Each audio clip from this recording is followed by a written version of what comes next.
Hi all, thanks for joining us on today's Simplexity series podcast, and I'm actually excited to invite Ajay, right, a long-time friend, and Deepak has been my friend long time, so we have exciting talk ahead.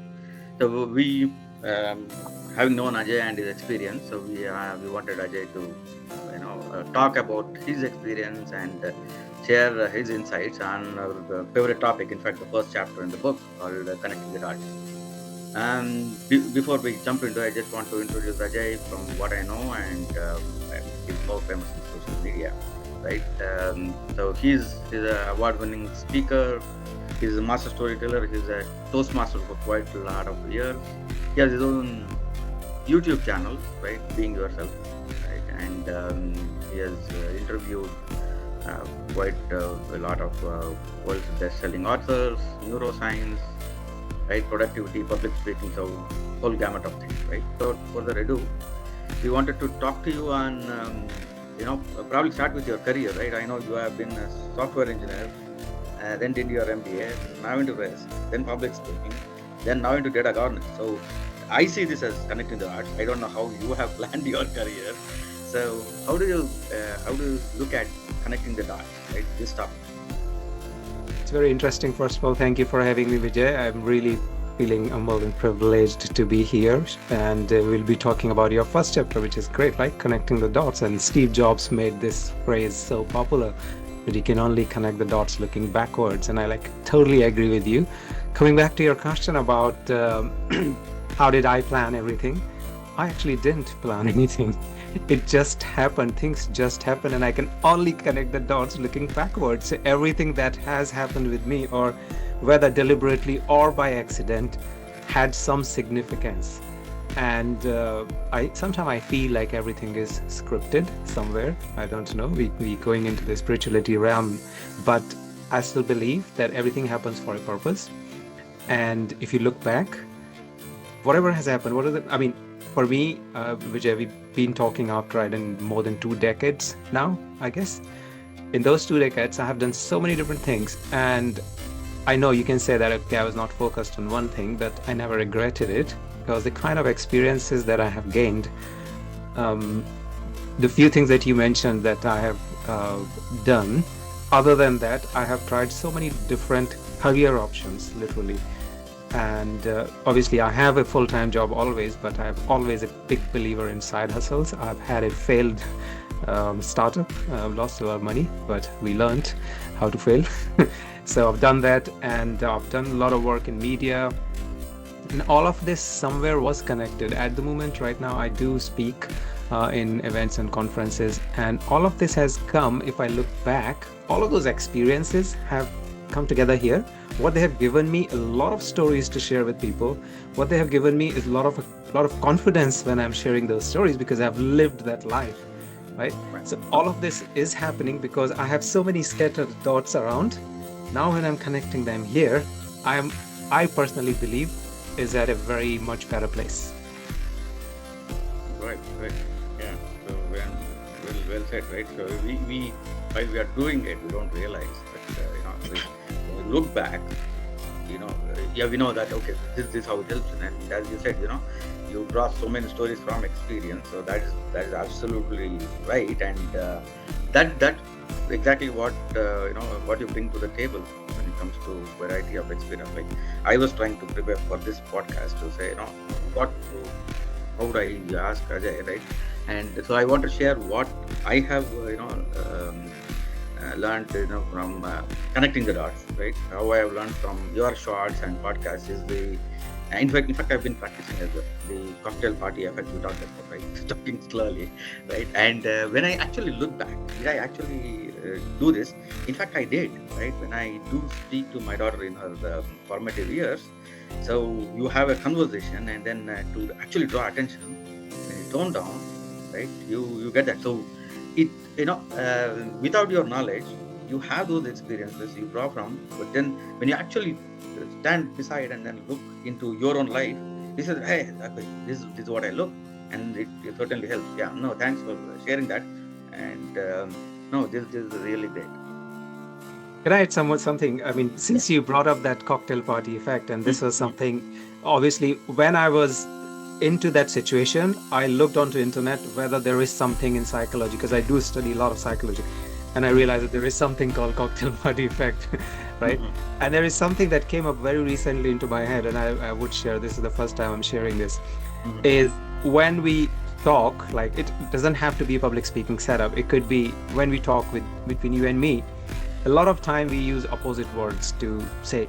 Let me give you an example. So you say whether you want to do it or you don't want to do it, right? Rich or poor, right? right. Here or there, right? Those kind of things we use a lot. And I'm recently realizing that if we add some flavor to this, Mm, so when we are using opposites like here or there, rich or poor, do it or don't do it, right? Those kind of things. Stressed or happy. When we are saying that in a sentence, how about breaking down the one of the part into the details? mhm, And that will change the whole story that you're telling. And let me tell you with an example. mm, If I'm saying whether you're a rich person or a poor person, you will do XYZ, for example, whatever I'm talking, right? So right. I Right. just took this line and I want to dissect this line. How? Mhm, Whether you're rich or you're trying to figure out how to get the bread on the table in the evening, you will still do this.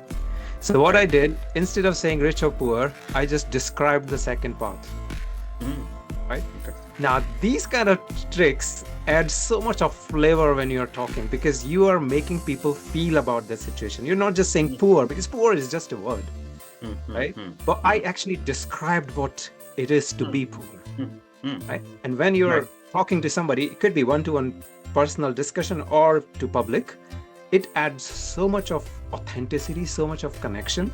Mm, And mm, these kind of things come when you are, so how did I get it? Because I listen to it so many times that people keep using opposites or related words, but they're not really getting into it. Yeah. And then when I probably watch somebody speaking and going into the detail of what they're talking, I was like, why can't we connect both of these? Make it a public speaking tip, right? right. Right. Connect Right. the dots, right? Coming back Sure. to your point. So yeah, that's how it works. It's like you Mm, always have to be curious. mm, Why, mm, if something has happened, why it has happened? Ask question. mm, mm, Yeah. mm, And what we do is when we grow up, something drastic happens in us is that we stop asking questions. As a child will always ask you about anything you do. Why are you doing that? What if you mm, don't? And when we grow up, we just stop asking. So I think being curious is something that'll mm, really help everyone to how to connect the dots and use it for the right. future. Mm. No, then no. Thanks for sharing this. Adds quite a perspective, right? For your question, right? So people suddenly they draw into that scene themselves, and it'll certainly help to further the conversation, right? So that's a great tip. No, thanks, thank you. So, and while you talk about this, can you give more examples on how this helped you in perhaps decision making? Now I know you are a guy who dabbles with data and data governance, so that is on the business side. On the personal front, would you be able to share anything on saying how it help you maybe in a career decision? How did this help in making a decision? Um, See, if you have multiple perspectives about something, you Hmm. can think so much more horizontally or laterally. I mean that's where the lateral thinking comes into place. If let's say you are having a business, Hmm. or maybe you want to make a mobile phone, and you've also used mobile phone, then you can think from the perspective of the user also, right? So Right. you get two perspectives. Hmm. So in the more knowledge you have, the more perspectives you collect, the better it is to Hmm. ask the right questions when you are trying to make a decision. And that decision might be something totally unrelated, right? Hmm. So those dots might be absolutely something different, Hmm. but you're still trying to find whether in your life there had been some analogies, some similarities to that situation. Yeah. Hmm. And then bring them there and see, because most of the sayings, the grass is greener at the other side. Hmm. Hmm. Yeah, it's just a metaphor. Hmm. Right. Right. Correct. Right. and then you connect that metaphor to all your life situations, right? Sometimes you, if let's say if you are not able to get to some place where you want to be, right, you will say, you know what, grass is always greener at the other side, you know, I don't care if I don't get it. So it's like you're obviously the grass is greener might have been very old example, somebody might have seen it, that became a metaphor, and we use it every day. So what it is, it's somebody's experience that has become so generic that you use it in almost all situations. Similarly, the experiences that you have had, your personal experiences, they have created some neural connections in your brain, and those connections are actually perspectives which will help you decide when you have to make some big decision. You can put things together and you can see them from different perspectives to arrive at a particular decision. So I think it's definitely useful to make good decisions if you have a lot of perspectives about things. Drawing from others' experience and putting it to our perspective, right? We have our limitations, probably even, you know, obviously our advantages, our pros as well, and the situation we are in is certainly different at the stage of life. And so certainly drawing experiences, you know, people try, as you spread up Steve Jobs, right? Everyone talks about Steve Jobs, that he has been a college dropout. His situation was different, right? And you have a different, but then you can draw lessons from that, and then you can create your own future, right? Based on perspective and where you are.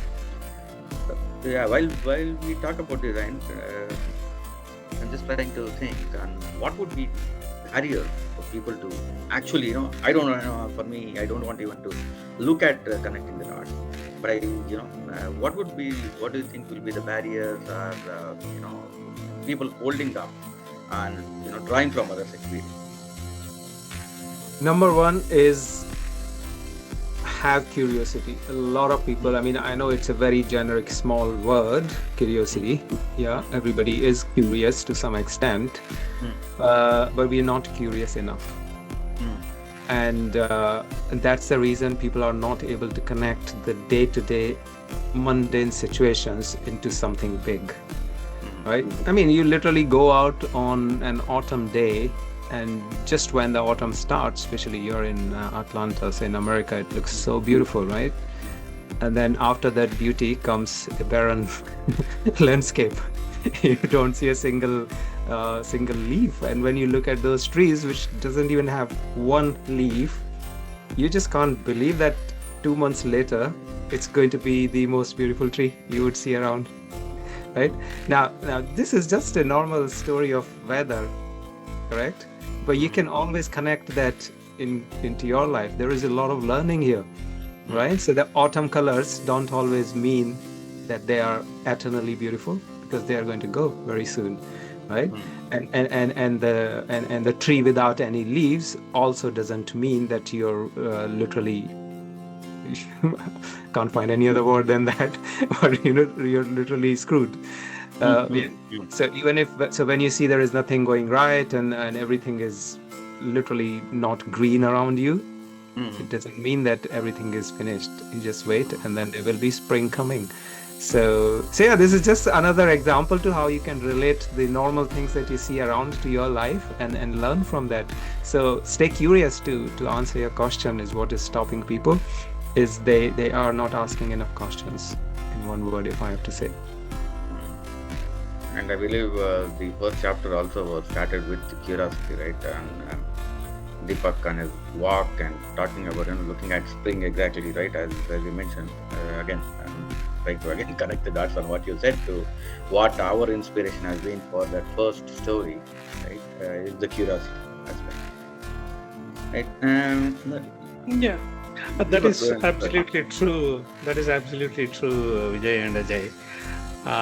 The thing what I was thinking, Ajay, is we talk about the history, right? When we look at history and past and we try to connect the dots, the biggest challenge what we are going through or what we go through is many times looking at history, we try to make a lot of decisions, right? And that history was meant for at that point in time.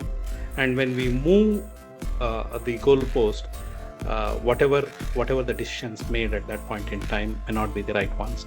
For example, if I have to pick up the records of a sportsman, right? The records of a sportsman is on that day he has made it, but then we cannot select him based on his credentials for the future. And so when we are talking about looking at in the past and building that around, how, if I don't want to look connecting the dots in the positive way, then I look at this as an example. So how can we break this and let our community, our friends, our people know how to pick up the right thing, which is right for us in the future? So you know what I'm trying to arrive at? Okay, so there are two things here that I can hear loud. One is whether you did something and you arrived to some conclusion from your past experience, whether that was the right thing to pick up. As you said, like your past is not the guarantor to your future performance, and that's what you see in all stock market that terms and condition, right? So although we did a massive profit last year, it doesn't mean that we'll get it next year, but we hope to. And on that premise, people will still invest, despite the fact that they know that past is not the reflection of future. But they have seen that given the circumstances, given the probabilities, given the every other variable related to it, this is how it has performed in the past. Now, obviously, everything is not going to be the same, so things will change. But if you put all of those points together, you can at least say that I have some, statistics, they say the level of confidence I have in that. Even the risk in the market risk and credit risk, they give you the 95% of confidence level, right? So that's where the statistics come into play, that obviously our past experience is not reflecting into the future. There might be different circumstances, but you can still have some confidence. It's like you go and touch a hot iron rod in 50 degrees temperature somewhere in the world. Once you have touched it, next time it's going to burn, right? But you have been there, so you might change your approach to how you do that. Maybe have gloves and touch it. I don't know why would you touch it, but anyway, this is just a random example. So it's not waste. Anything that has happened in the past is not waste. And I tell you, so many people are literally so depressed because they did something 2 years ago is not serving them now, and they are so guilty about it, right? And guilty is all about you assuming or thinking that you made a wrong decision at some point. I tell you, the secret to live happy life is never regret your decisions, right? Yes. Because your decision, whatever it was, how much ever bad decision it was, that was the decision you took given the circumstances, given the knowledge, given the experience that you had at the time. You decided. Otherwise, you wouldn't have decided that, right? You wouldn't have done it. Absolutely. If you knew that it's not going to serve you, you wouldn't do it. So when you did it, you had everything with you, right? So when you did something with all the knowledge you had, then why to regret? And if you kind of get that, that's a kind of very hard pill to swallow because everybody is having some depressions and regrets and things like that. I think I recently at my spiritual journey, I realized that there is no point in regretting your old decisions, even if they were the worst decisions someone can make. And if you've accepted that, your life will be so much better. I don't know. Does that answer your question, Saurabh? No, actually, that's absolutely, because the thing is, what happens is when we are this, when we are talking to the people and trying to tell them, there is, the way we should be in a position to let them know that what is the right thing to pick up. For example, you spoke about your startup journey and losing the money, and I have the similar story, right? So it doesn't mean that the lots and tons of money, hard-earned money, which has gone in, and the 7 to 8 years of effort has gone into it, doesn't mean that when I'm doing next time, will I be so careless, or will I not look into the right way of doing things? So that is the learning what we need to pick up, not that just because one person, only 10% of the startups work, 90% of the startups doesn't work. Still we go into it, like statistics, what you are talking about. So the right thing what we need to pick up, which will be useful for the future, is something I was trying to deliberate, right? The thing is, there is so much in the past, so much we can learn from the others, but then you don't have to follow everything is there. It's only the thing which is right, which as of today, again, it's as of today, what works today for us, what is good for us, take that and proceed further and connect that to your future from your past in the current. That's the way we could do it. That's something which was I am fascinated about when I look into it. Agree with you. I mean, I can look back at since you brought up the startup story. When I look back, I created a kind of platform for people to transact a certain object. And when I did that, I also created some more features that people started using my platform, not for the purpose I built it, but for the purpose that was kind of auxiliary, good to have feature. And it's kind of cannibalized my whole purpose, right? Now, if I have to do something similar in future, I know that if I'm giving a product to people, it has to be laser sharp, purpose oriented, that this is what you will get from it, and there is no extra anything coming from, there's no auxiliary service coming in. This is just one, so focused product. So that's what my learning based on my experience, right? So you need to know what to pick from your past experience. Why did things go wrong? Just take them as a learning, right? Stepping stone to like this particular, like it's who was that who invented light bulb? Edison, right? So Edison says that, I found 10,000 ways how the bulb doesn't work, right? So it's like that. You have to find the ways they don't work and list them down so then you don't do that again. Yeah. That's a fantastic. Sorry, go ahead, Vijay. No. So then I just drawing from what I was saying on the spiritual side of things, it's quite profound that we basically at any point of time as a person, we are sum total of our experiences and the decisions which brought us to those experiences. They can be positive, negative. I think there's a famous quote on this, and that exactly makes the person at this point of time, right? Otherwise, we would have been a different person, right? So obviously, so I think that is quite profound, and again, it gets back my memories and the decisions I have made, and not to regret is quite a good lesson, Ajay. But I think not to regret, yes, but certainly draw lessons from those and march forward. Yeah, that's. I think we are really doing good with the time, and we did not know how the time moved. Let us get into the next level of understanding. Right now, we have understood what are the benefits of connecting the dots, and we also spoke about the barriers or the limiting factors for the connecting the dots. And now when we look at the next aspect of it, how do we strategize? Like we spoke about, pick up the right thing is one of the strategy which we spoke about. Are there any other strategies which we think might add to our story or narrative? Okay, so I spoke about spirituality, Vijay spoke about spirituality.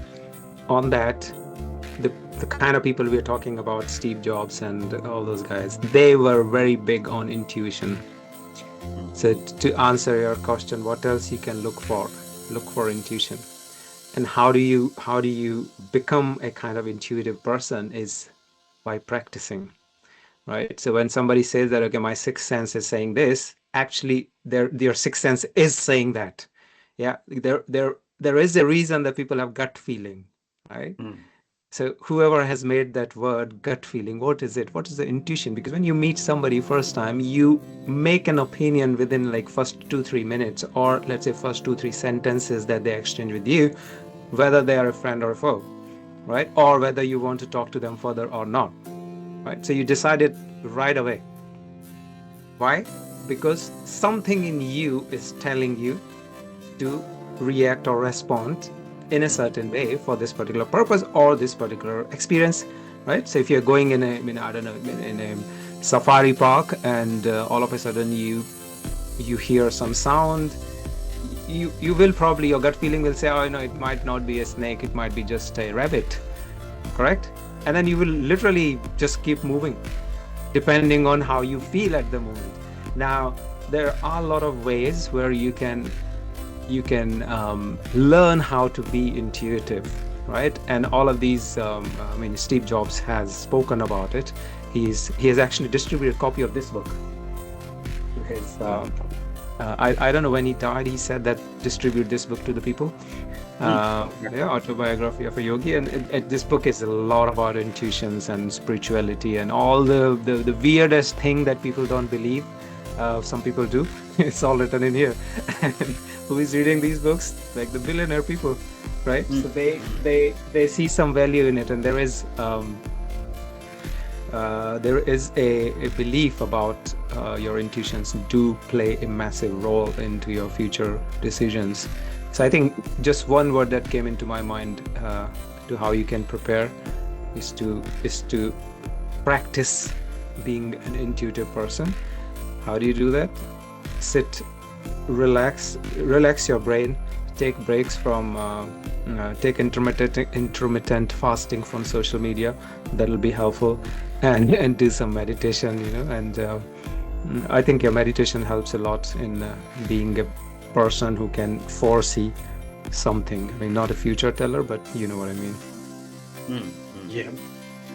Yeah, actually, I was speaking to one gentleman recently. We were exchanging some thoughts on the same topic, connecting the dots, because when I presented the book, he read the first chapter and he was talking about it. He said, I am proud of my history. I am proud of all my whatever I have done.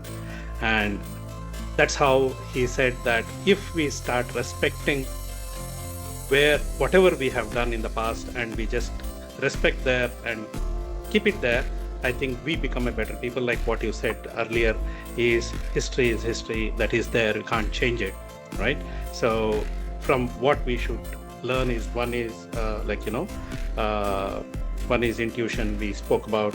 The other one is that Vijay was talking about, be curious and be creative in asking questions. And now, respecting the past, you respect the past, the decisions, so that the moment we respect, we know what to pick up from whatever the respect what we have. Yeah, that's the other one which I thought I'll add to the list. This gentleman was very happy to share about that. Yeah, Vijay, you had something to share. I know while Ajay talked so much about intuition and Steve Jobs and the spiritual side of things, in his world of data and AI, I was just curious on how this pans out, intuition versus rationality, right? I believe your customers they want some hard data-based evidence when you talk about risk and managing the risk. Right, I believe there's a mix of intuition and rationalness. They have to believe you for what you're saying, and your intuition and what the data says. So, how do you see this mix, especially in your life of risk? I think there is the guys who are managing the risk are the ones who mix this quite well, right? And that's what pays. Because see, these people that we have discussed, they also have one special skill or behavioral aspect to them, which is how to tell their ideas to people, how to put them into stories and share with others, right? So when you're talking about the data and the logic, and then add your intuition to it, if you have drafted a good, compelling story, that story which brings emotions into the people, and it doesn't have to be I mean, it could be in work-related setups. Right? If you address the challenges that your team is facing, for example, right, and bring it, add it into your whatever story you're framing, and all of these are like Steve Jobs was a storyteller. I mean, most famous people in the world, I mean, I can literally say all famous people in the world were storytellers, right? It's not just that they had some great ideas, they did, but they also knew how to tell those great ideas to people, right? And and I think that's key. And you can literally take the aspect of your intuitive side into those logical stories, put them together, and serve it to the people by connecting with their feelings, with their emotions, with their challenges, with their pains. Then I think it's a kind of very good mix. And these are the examples. I mean, connecting the dots, coming back again on Steve Jobs' example again, he did have some calligraphy classes when he was, I don't know, graduate or something, very early in childhood. He didn't even know if this is going to help him or whatever. And then he used that skill into Apple's typography, and everything that we see on Apple Macintosh computers is all the brainchild of that experience that he had. Right? So when he did it, he probably didn't have any purpose to why he was doing it. Right? So any experience, anything that you've learned is not a waste of time. So keep that in mind, and that will help you be even more intuitive, because you have seen things from so many different perspectives. And I'll tell you one other example. One of the weirdest thing that I've done, in addition to what you know, is I worked as a police officer. Okay. Right? For around 2 years. And in that experience, I had seen some of the extreme situations to how people react into a certain situation when you're like, let's not go into the detail, but when you see somebody is totally in blood, right? How are they thinking? Right? So when they're like literally shivering and there's blood coming out of their body, they were wounded by somebody attacked them. So those are the kind of cases I've attended. And when I'm talking to those people, it just gives me entirely different persona of them. So that is an experience for me. I worked in that, and this was a part-time thing that you can do in London. And you have all the powers that a normal police officer has. Now that experience is not a waste of time. Right. So there are a lot of things from that experience I can relate to the other things when I am giving you my idea. I can bring something from there, and all of that, all of these experiences, maybe I'm not able to put that correctly in the words right now, but if you have your intuitive power, use it with the logic and the data, put them all together, make a nice story that can make people feel, whether it's a pain or it's a happiness, then that's it. You're on a good track. Interesting experience on how people behave based on the situation they are in, right? Okay. Go ahead, Divak. Yeah, I was trying to say that, yeah, it's absolutely our experiences and the stories and the way we look at the world is entirely different. Actually it is. So yeah, that's how we need to keep on doing what we are doing, right thing, and learn from each and every experience what we have, and get to the situation where we are logical enough to address the life challenges, because life is something which challenges every moment, right? Like when we started, you said that you don't plan the life or the career, because the thing is, it is challenging. Every day it changes, and so with that, the best way to look at is live the life and tell the story. Yeah. I think the storytelling, everyone has, access now, thanks to the democratization of internet. Everyone has access to probably the same set of data, right? And how we derive that data, how we distill it, and how we tell the story, I think is what is the key. And eventually, at least for now, it is the individual who is making the decision, right? While we talk about experiences, I mean, also there is another concept that you should not be fooled by experience, because there could be cognitive biases, right? And we have made these decisions, these were good, and Ajay, as you rightly said, right? No experience is a bad experience, right? So how do you, just trying to understand, how do you prevent this? Is there a way to prevent any bad decisions, right? Because I did that. I know there were good decisions, but again, in your world of risk, right? Is there any way to prevent this? This is a very beautiful question, and it's a recipe to disaster to prevent it. And I'll tell you why I say that. In my podcast, I interviewed a professor from, I don't know, it was Stanford or Harvard. His name is Dr. Sri Kumar Rao. He's really very well known professor in US, and he tells certain mental models. So he calls them mental models, and he tells the story in the interview. And I don't know, he's written so much of articles and literature. So he says there is a mental model which tells you good thing, bad thing, who knows. So that's a question, right? So something happened to you, and you have a choice. Either you say that this was a bad experience, or you say it was a good experience. But in both the sides, you don't know.